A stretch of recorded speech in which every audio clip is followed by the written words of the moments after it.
जो जन्मा है वह मरेगा ही, चाहे वह मनुष्य हो, देव हो, पशु या पक्षी, सभी को मरना है। यहाँ तक ग्रह और नक्षत्रों की भी आयु निर्धारित है और हमारे इस सूर्य के भी। इसे ही जन्म चक्र कहते हैं। जन्म मरण के इस चक्र में व्यक्ति अपने कर्मों और चित्त की दिशा अनुसार नीचे की योनियों से ऊपर की योनियों में गति करता है और पुनः नीचे गिरने लगता है। यह क्रम तब तक चलता है जब तक कि मोक्ष नहीं मिल जाता है। कई बार स्थितियाँ बदल जाती है। तो आओ जानते हैं गरुड़ पुराण के अनुसार मरने के बाद क्यों नहीं 100 को अकेला छोड़ा जाता है।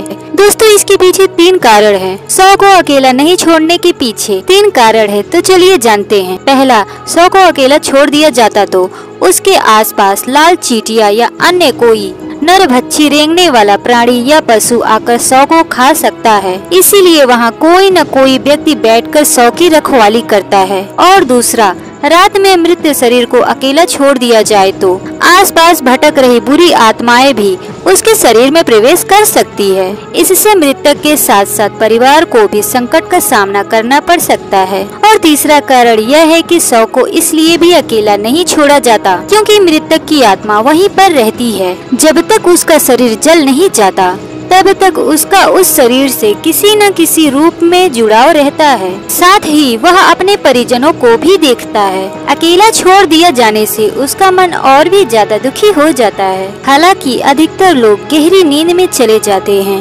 बहुत ज्यादा स्मृतिवान या चेतनावान ही जान पाते हैं कि मैं मर चुका हूँ। इसके अलावा अन्य कारण में यह भी माना जाता है कि यदि ज्यादा समय हो जाए तो 100 से निकलने वाले गंध के चलते कई तरह की बैक्टीरिया भी पनपने लगती है और मक्खियाँ भी भिन भिनाने लगती है। इसीलिए वहाँ इस दौरान अगरबत्ती की सुगंध और दीप भी जलाया जाता है। और यह भी कहा जाता है कि 100 को अकेले छोड़ने से कई लोग जो तांत्रिक कर्म करते हैं उनके कारण भी मृत आत्मा संकट में पड़ सकती है। इसीलिए कोई न कोई 100 की रखवाली करता रहता है। 100 के आसपास जगह को साफ सुथरा किया जाता है और धूप के साथ ही दीपक भी जलाया जाता है ताकि वहाँ दूर तक उजाला फैला रहे।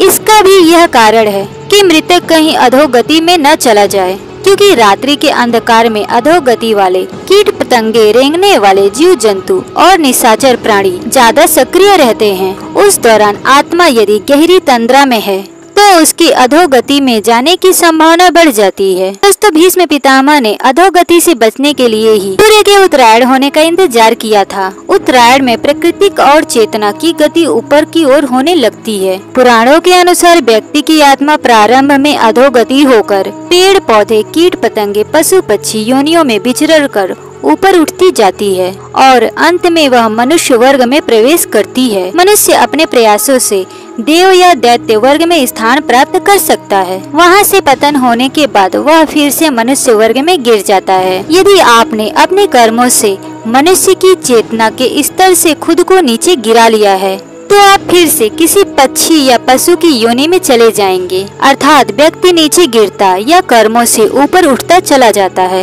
उपनिषदों के अनुसार एक क्षण के कई भाग कर दीजिए, उससे भी कम समय में आत्मा एक शरीर छोड़ तुरंत दूसरे शरीर को धारण कर लेता है। यह सबसे कम समय विधि है। सबसे ज्यादा समय विधि 30 सेकंड है, परंतु पुराणों के अनुसार यह सब लंबा की हो सकता है। 3 दिन या 13 दिन, 1.25 माह या 1.25 साल। इससे ज्यादा जो आत्मा नया शरीर धारण नहीं कर पाती वह मुक्ति हेतु धरती पर ही भटकती है, स्वर्ग लोक चली जाती है, पितृलोक चली जाती है या अधोलोक में गिरकर समय गुजारती है।